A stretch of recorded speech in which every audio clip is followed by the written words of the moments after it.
Welcome to another episode of the Federal Newswire's Business of America podcast with your host, Jerry Rogers. Welcome to another episode of the Business of America. And we're in a little different environment today. I don't have the Washington background. I don't have the Capitol behind me, which is good because we're going to talk more about ideas and markets and how to engage. You know the premise of the show. Teddy Roosevelt, man in the arena. So we focus on the men, the women who are the doers, the men and the women who are making a contribution, science, business, politics, healthcare, technology. This is our focus, and we're having a good run at it. It's amazing how many people.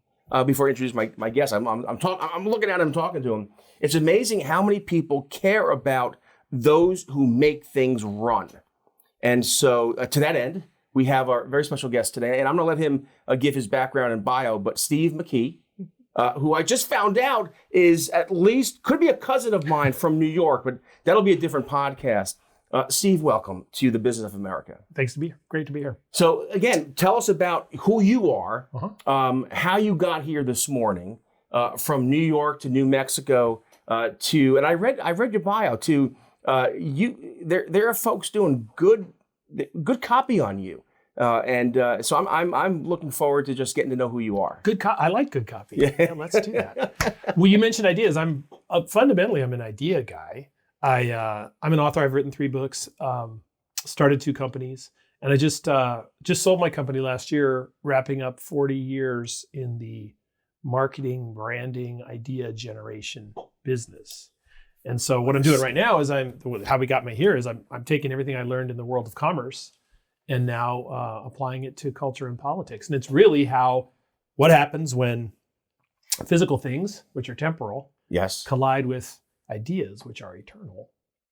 And how do those 2 things relate? That's sort of my area of interest. All right, we might have to do a 3-part series. Oh, it's going to be fun. Because you just said something. My background's think tanks. I'm a kid from New York, went to Fordham University, married my high school sweetheart, and Catholic school boy. I told you this already. Catholic school, I coach.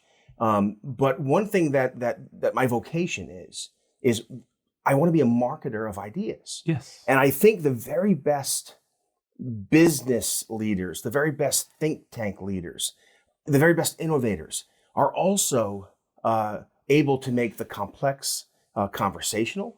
And to those who are interested but don't know why and how to get involved, marketing ideas is what brings folks in. So can you focus on that a little bit? And how do you market? How do you market an idea? You bet. Well, in the world of think tanks, first of all, everything begins with an idea. Yes. Every policy, every war, every business, every innovation, it all begins with an idea, which is what's fascinating. And typically, those of us who develop the ideas we're subject matter experts, whether it's in science or business or you name it. And we start with something that's kind of complicated. That's how subject matter experts develop new ideas, because they come up with something that's kind of complicated. And the key is to take the complex and make it simple. Yes. That's really the key. I was recently chatting with a client of mine who I watched 3 hours of his YouTube speeches explaining his concept. And I finally got it. And I said, this is terrific. All we got to do is get those 3 hours down to 3 seconds. Oh my, 3 seconds. 3 seconds. I was going to say 3 minutes. No, 3 seconds. Because we and this is the beauty of working in the private sector. 3 seconds. Yeah, we have very short attention spans these days. And it's important to convey an idea so quickly that you pique people's interest and they want more. And then you get the 3 minutes. I understand. And the 30 minutes. Yes, of course. That makes perfect sense. Your books, you have 3 books. They're business books, leadership books. Can you tell us a little bit about the books? The first book really defined my career. It was called When Growth Stalls: How It Happens, Why You're Stuck, and What to Do About It. Which happens to everybody, by the way. It literally happens. Yeah, okay, very good. I took a chance and said that, not being the expert. Most companies don't make it past first generation. Right. But even those that do, within 10 or 15 years, they all stall. And that was really groundbreaking. It set my company's course because we identified 4 internal dynamics that bedevil every company Okay. all the time. Well, this is. How's that for a teaser? I know, but I mean, do you have to buy the book? Or are you going to give us? Are you going to help us out? I'll help you out. Although, you know what? We'll put the book on the website. We'll put the books up at Real Clear Politics and Real Clear, the Real Clear properties. So we'll make sure our viewers and our listeners have easy access to your books. Super. Well, let me come back to that because there's sort of a trajectory here. So When Growth Stalls is what not to do, what to beware of. Second book is called Power Branding. It's 75 best practice principles from the world's leading brand. I had a lot of fun writing it because it's 75 chapters, which is like what? 75. But they're 2.5 pages each. Okay. Somebody once told me that it's like a can of Pringles. You can eat one or you can eat the whole can. And then I just... Well, there you go. There's your 3 seconds. There you go. That is very good. Last year, I just released Turns, where businesses won and lost. And the premise I'm there more familiar with this. And yes, this is the most recent, yes. Is we all come to turns, some of which we can anticipate, many of which we can't. And how you navigate those turns is the difference between success and failure. And so all 3 books build one upon another. Again, When Growth Stalls, the 4 factors, I'll share them with you since I teed it up. And you can relate to this in your personal life and in your corporate life. Alignment, or the lack thereof, of the management and staff. Sure, yeah. Number 1 problem, most insidious. We could pull that apart if you'd like. I mean, and that's true for marriages, relationships. You name it. Ball teams. Even your own. Once I gave a speech, and an independent contractor in the back of the room stood up and said, "I work by myself. Can I have a lack of alignment?" You ever been of 2 minds about something? Yes, you can. Yes. So that's really important. Focus, or the lack thereof. Most successful companies have a real focus in the marketplace, and when they get knocked off their game, it's because they lose focus. Countless examples. Wanting too much too soon. Yeah, get 2 ways it involved in happens. streams they're not ready for. 2 ways yet. it happens. Yeah. One is through ego. They're very successful, and so they start doing things they Ego, really don't have pride. any business doing. The second one is they get knocked off their game by a recession or a new competitor. And COVID-19 shut down, whatever. Very common, very common. The third factor is a loss of nerve. You lose your courage. Often that manifests itself through budget cutting and how you spend your money, but not always. Sometimes it's just you get scared, and so maybe you want to go stand under the same tree your competitor is, which is not the recipe for success. Yeah. The offense isn't running well, so I'm going to copy the wing T or whatever. Right. Yes. I'm Don't do going that, to, by the way. Well, in football, we talk about this, right? Going from trying to win the game to trying not to lose it. Yes. Sure way to lose it. Prevent defense. Yeah. The fourth factor is inconsistency, which when all the above 3 are happening, you start to look for silver bullet solutions. These things tend to, these 4 factors tend to feed off of themselves. That's true. As a student who's fallen behind, a relationship that lost its focus and this sort of thing. I'm married for 3 decades.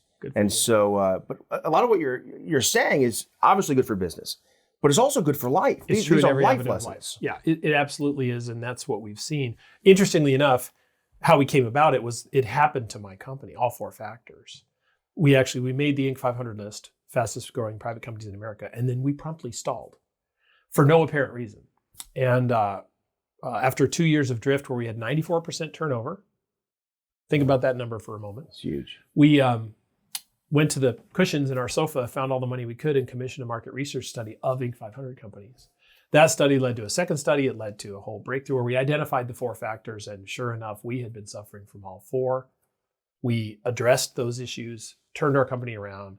I began speaking on it. Sure. People said, "Where's the book?" One thing led to another. But you answered my next question, and that is the 4 factors. How did you come to know there are 4 factors? So obviously, because you lived them. Yeah, it was crazy. I mean, I do a lot of research for a living, and normally I'm the independent, objective, outside advisor doing this research on behalf of my clients. In this case, I was looking at this reams of research, and it was like I was holding up a mirror to my situation. Wow. It was stunning. It was uncanny. And it was actually really encouraging because I thought when our company stalled that it was my fault, that I was somehow an idiot. What I learned was, no, this is actually very common. About 1 in 5 companies that had been among the fastest growing in America, it had happened to. Sure. Our research showed. And our later research showed that it happens to every company sooner or later. So that gives you, it's hard to be creative when you're feeling discouraged. But as I was able to separate myself and say, okay, maybe I'm not an idiot. Maybe there's something going on here. We could get creative about solving it. And we did. See, and I know this, regardless of your sector, folks can be, even the best of leaders or business minds can be paralyzed by fear, paralyzed by stress. Especially when you've been successful and it takes you by surprise. When you don't, the first time it happens, especially if you're a startup and you're very successful for 5 or 6 or 8 or 10 years. Yep. And then you're hit with what we call market tectonics, the normal ups and downs of business. Yeah. It can really derail you. And it took a year, well, it actually took 2 years for me to even separate myself and realize that it wasn't about me, it was about it. And then we could go about fixing it. The sooner you can get to that point, the better. I want to hear about your current business and what you're doing now. But before that, because you used the phrase startup several times, and I'm fascinated by startup firms and entrepreneurs, these men and women who take these risks. Just a couple questions. And I know Carl Schramm. Mm-hmm. I've done some work with him in the Kauffman Foundation, and years ago when I was working with think tanks, we created and Congress introduced the Startup Act to make it easier to be a startup firm, to be an entrepreneur. When you started your business as a startup firm, what worked, what didn't work, where did the funding come from? And I know, if you're creating an app, it might be a different model than if you are going to open up a fashion line. But are there some rules that apply to both? I suppose so. Don't do what I did. My money came from credit cards. Oh, okay. I started my business. I left my previous occupation rather suddenly, had 4 small children at home, had no choice. I never wanted to start a business. And so I actually saw it coming. I had probably 6 weeks to see it coming. And, you get all those offers in the mail for credit cards. I actually accepted all of them because I had no other source of income. Sure. This was 28 years ago. And so we started the company using cash advances on credit cards, which is not something I would recommend. But it was, right. It was but I've talked to men and women who have done this, and it's family members often. I mean, the raising of the initial capital is always, in many ways, the most difficult thing to do, because I've raised money for think tanks. Raising money is difficult because, again, talk about making the complex conversational. How do you talk to someone about, I have this idea. Mm-hmm. We haven't done anything yet, and I'm and the market's there, but no one has recognized it yet. But if you invest, or if you give me this loan, in my case, it was very, very bootstrapped. But my second company that we launched, which was a technology company where we actually went and raised money, I got the pitch down to 3 seconds, maybe 10 seconds. Because if you get to the essence of the idea, the essence of the opportunity, that's what you need. You got to simplify. 3 seconds to get to 3 minutes to get this to sell the idea. I love this. Okay, so what are you doing now? How are you using all this information, this talent? How are you in the market now? Well, I'm having fun. As I said, I released Turns last year, which is my 3rd book. I'm really, my passion is the spreading of ideas.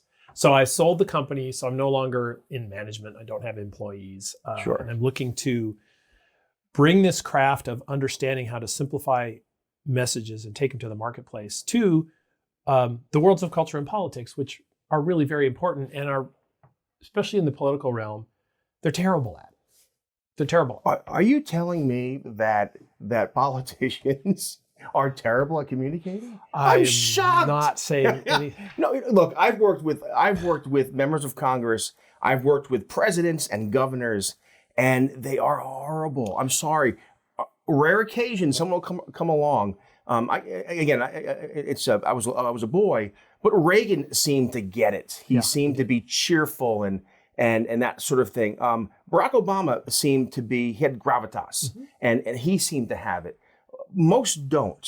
You actually mentioned the 2 presidents, you might throw Bill Clinton in there, who were able to do just what we're talking about, and that's why they were successful. Yes. They were able to reduce it to its essence and convey it in a way. I have a saying that seems to fit this the industry of politics, which is, our goal is not to beat people, it's to win people. Yes.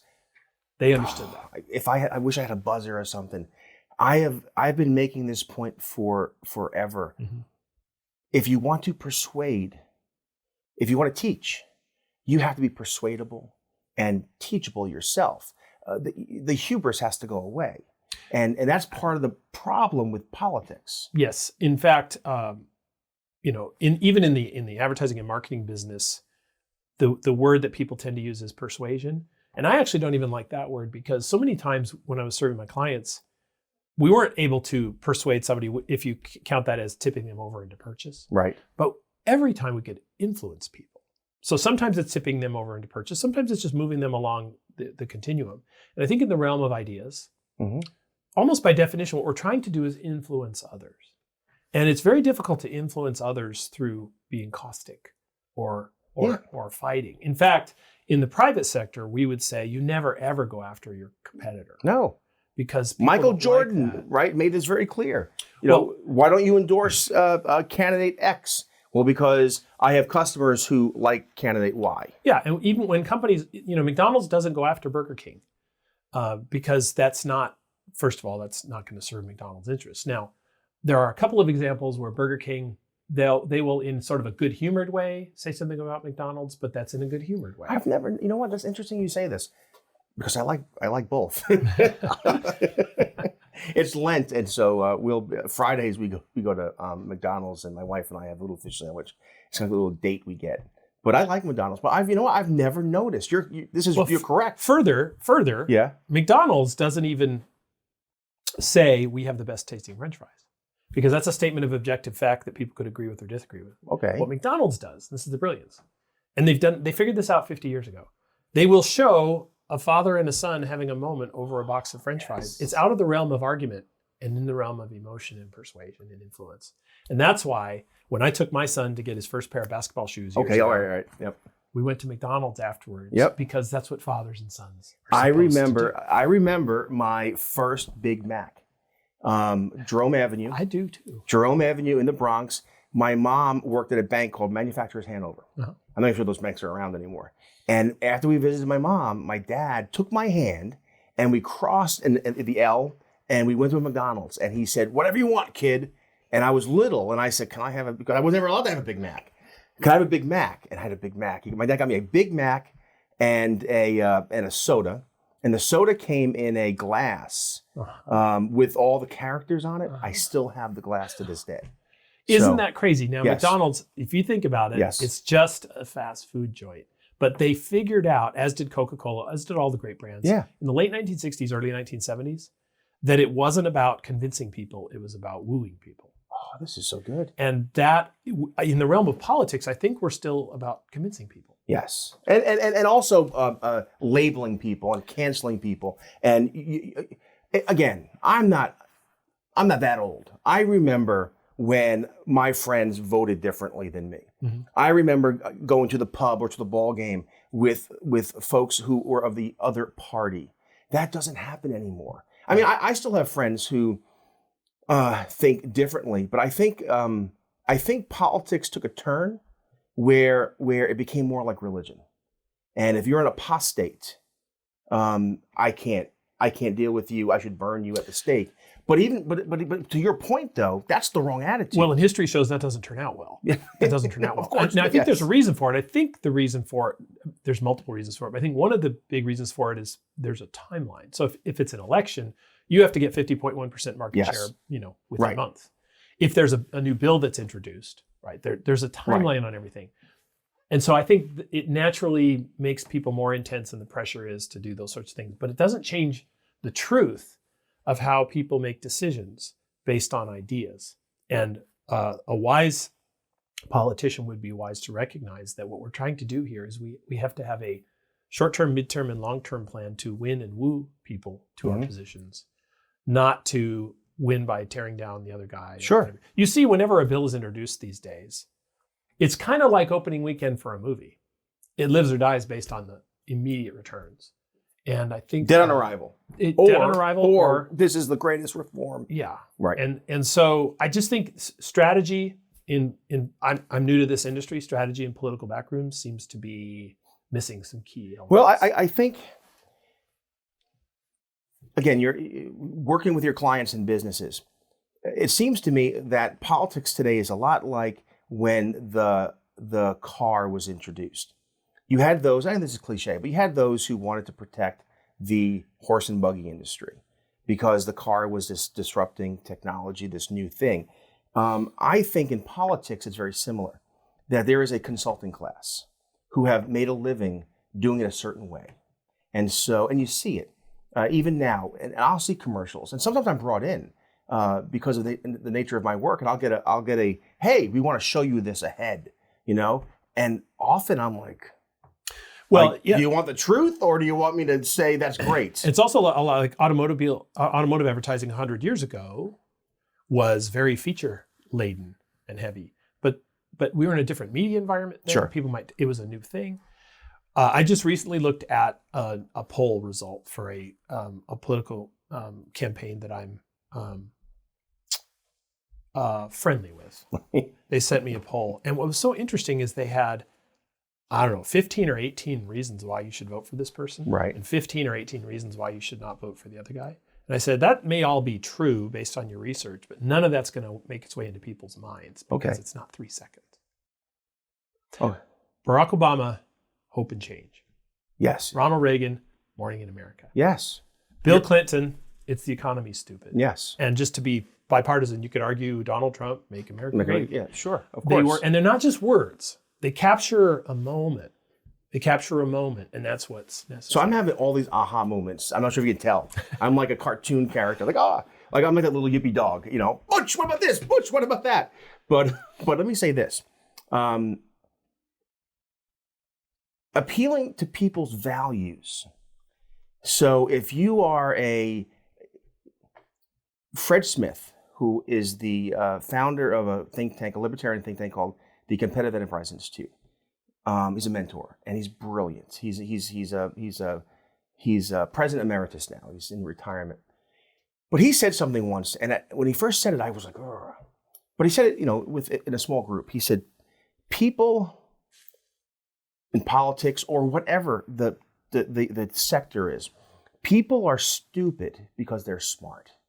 People want to engage in ideas or things where they have skin in the game, where they can make a difference. And so when you're talking at people about politics or talking at them about a product, and they're concerned about soccer practice or grocery shopping or there's juniors' Holy Communion is coming up, you don't talk to them. But if you don't speak to them. You talk to them or talk at them, you don't speak to them. But if you can figure out their values, so they're folks who are more libertarian, well, you'll make an argument to them perhaps differently. The 3 seconds might be different.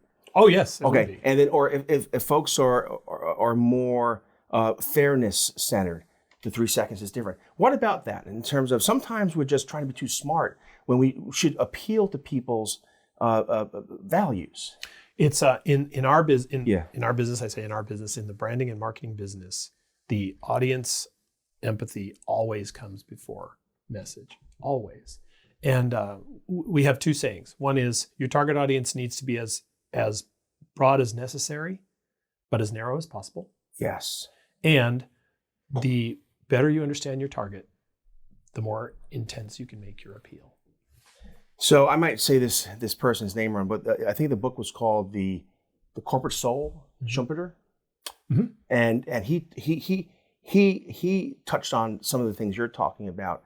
And so what's funny about that is that when I worked for Fred Smith at CEI, we would go to ExxonMobil and do communications workshops with them, and they wouldn't listen. Or we would go to Senator so and so or Senator so and offer this is how you should change your communication strategies, and they wouldn't listen. Are people listening now? Because a lot of what you're saying here is what Fred was trying to promote 25 years ago or 20 years ago. I would say 2 things. One, we'll find out because if 1 or 2 people watching this, if the lights go on, they're listening. But I'm going to twist it a little bit. When you said they wouldn't listen, I've had that experience as well. Yeah, that's on us. Meaning, because if they wouldn't listen means that we're not approaching them right. We're not understanding them well enough. Okay. So we can't look down on them for not listening. We should look down on ourselves. I once lost a creative director I was trying to hire because she was complaining about a client that she had worked on who didn't get it.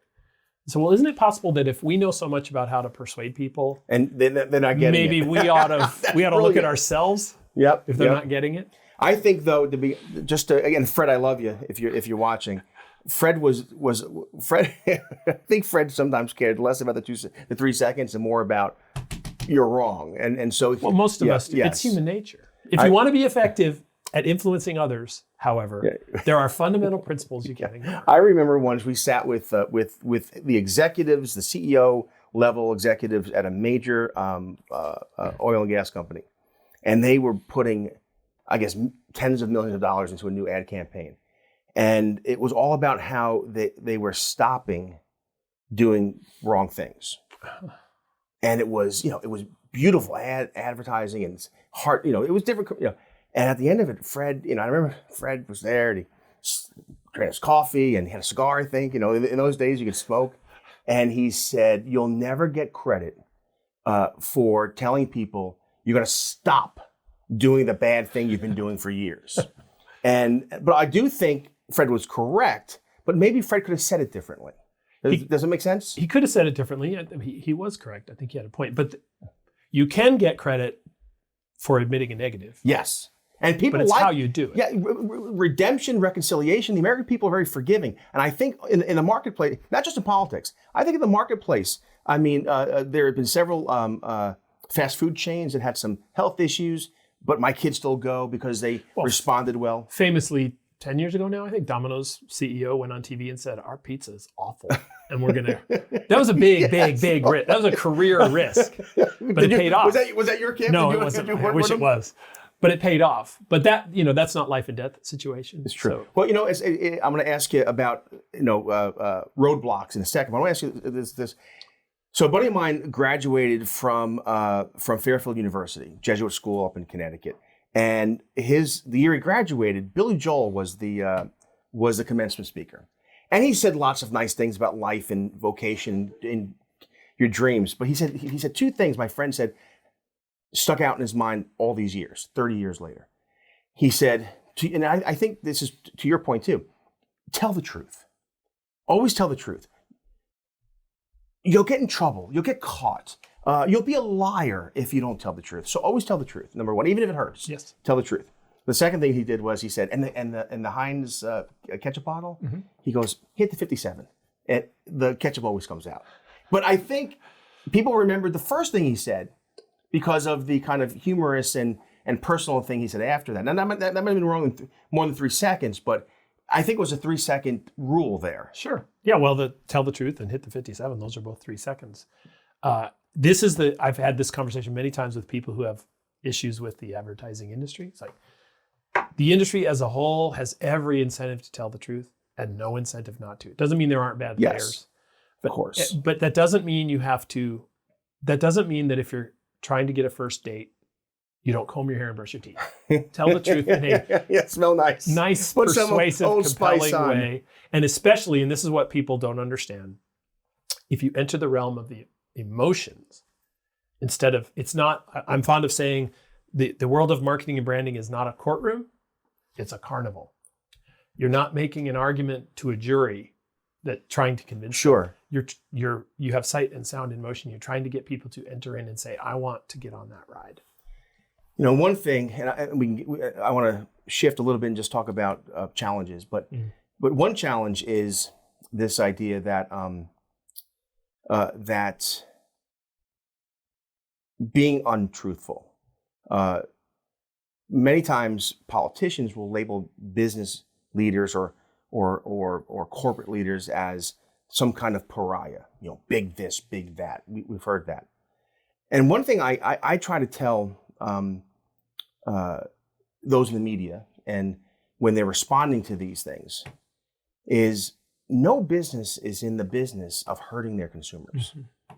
I do think in terms of obstacles for branding and marketing ideas, I don't think yet we understand this, how to get over this hump where the businessman is the entrepreneur is the wealthy villain and the media or the political class or whomever, the regulators want to label them the pariah. To me, it doesn't make any sense. I remember years ago I worked at pharma, and talking to at the time was Democrats on the Hill who were, now it's very bipartisan anti-pharma sentiment on the Hill, but I would tell them, I said, I understand the short-term political gain here. You know, big bad pharma, but in your district, there are 10,000 people who work directly for pharma, and then there's thousands more who are, and I think companies don't make those kind of connections, or entrepreneurs, that it's not just the business, it's also the people. And maybe regulators and legislators and media might give them a fair shake if it was more personalized. It's not just about big pharma. Pharma is also the guy who owns a house in Somerset, New Jersey, who's trying to get tuition for his kids. I mean, is that a roadblock? Is this labeling the business community as pariah? Is that something am I over exaggerating that? I don't think so. Hollywood does it too. Yeah, because it's so easy to do, because there's no single force to fight back. You know, you have the evil corporate executive. On the other hand, I've seen surveys that actually I got called in by an attorney association to consult, and they said, we have this new survey out and it says that we are very disrespected, attorneys in general. And I said, so? Because I looked at it and I said, guess who's below you? Me, my occupation, advertising and marketing. Sure. So at one level it matters. It matters sort of to us all corporately in America because we're demeaning everything. But on the other hand, if I'm an entrepreneur, if I'm a business leader, I'm just going to go keep on serving my customers, serving my shareholders, because that's what I do. Sure. And I think you just have to marshal on. And to your 4 points that we began with, if you lose your focus or lose my nerve, then you can't serve your customer the way that you have been, and you run the danger of going into a rough patch. It's not unlike when your children says, I don't like you now, Dad. You still are going to be Dad. Yes. You're still going to do what you're supposed to do. Yes, it took me a while to get that. Child 1 and 2, and I'm child 5 now, so my feelings aren't hurt as quickly as they used to be. Well, my daughter said in high school, Dad, all my friends are afraid of you, and I'm like, good. Is that a problem? That's a good thing, right? I always, just a quick side note, my sister got married years ago, and her husband, a wonderful, wonderful man, and entrepreneur, started his own business, and very successful 15 years into it. So he's making it. But I wanted to make a point to him, but I wanted to do it in a loving, kind of friendly way. I told you this off mic, but I have a big family. Mm. So what I did was I queued it up where all the first cousin men and all the uncles would stand at a certain time. And I'm toasting, giving the toast to the new couple. And I said, David, I love you. I said, but you need to treat your marriage well and my sister well. And you need to make sure you're the best man you can be. And if you're not, don't worry about me. And everyone stood up. I said, worry about the 1,000 men behind you. And he did one of these things. But again, I think in 3 seconds, I got my point across. You did. Yes, you did. And they're still married, and God bless them. Okay, so challenges, how's in marketing now, marketing ideas, what's good? Like what's positive? What's big challenge these days is with all the new technology, there's so many wonderful opportunities, but it's all so transaction focused that it's tending to make the industry more short-sighted, how to convert immediately. And that's important, and it works at a certain level, but what we used to call brand building is still very important. In one respect, branding is sowing seeds, and advertising is reaping seeds. Sure. Reaping crops, and if you don't keep sowing, sooner or later you're going to run out of things to reap. So I think that's a big challenge in the industry right now. Forward-thinking marketers understand that. A lot of what you've outlined for us today in 30 minutes, applicable to a pastor, I think giving a sermon or trying to lead his church, to a husband or to a wife, trying to make their marriage the best it can be. Certainly to entrepreneurs and those who want to make their mark in business. to our friends who are members of Congress and running for office. Look, I want good men, good women to run. It's difficult now, and so my those who want to throw their hat in the ring, I respect that. But it seems to me, your books aren't business books. Your books are more than that. Your books are philosophical. Life books, yeah. They're life books, yeah. That's because humans are humans. Life is life. Influence is influence in every realm. Man. Yeah. I can think of 1,000 clients in my head I should introduce you to. But Steve McKee, thank you very much. This has been one of the best episodes of The Business of America. I'm going to make sure that we get Steve's information up in as many silos that I have influence over. I'm an influencer. So I'm real clear on the podcast, and we'll make sure that we invite him back. We didn't say this, but you flew into the DC from New Mexico. Mm-hmm. Yeah. And so, well, we can do a podcast. We can do it. We have technology. We can do. I'm here pretty often. All right, very good. Well, hopefully this is the first in a series of many more. But thank you again for joining us on this episode of The Business of America.